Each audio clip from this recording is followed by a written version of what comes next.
Guys, good morning. Ayan, pinex ko na naman yung aking maraming bunga ng sili. So, pang divisoria ko yan. Charot. Isang puno lang yan. Ayan. So, dinidilig ko lang yan ng hugas bigas. Araw-araw. Tuwing ako'y magsasaing. Yun yung idinidilig natin. Tapos, pinapaliguan ko lang siya.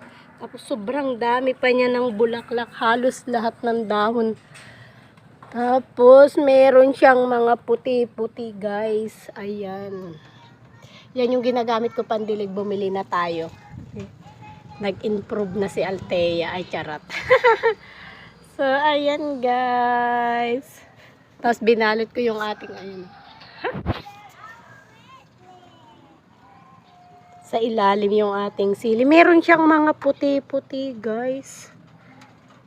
So, kaya pumunta dito para kunin ko yung mga puti-puting dahon.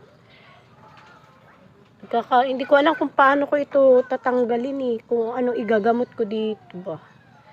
Ayan nagkakaroon siya ng ganyan, guys. Ayan. Kita nyo ba? Ayan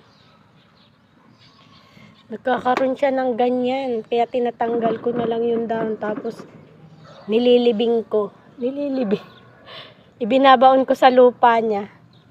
Doon din sa pinagtanggalan ko ng dito ko rin siya ibabaon.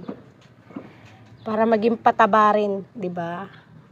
Ayan, guys. Yung ating maraming sili.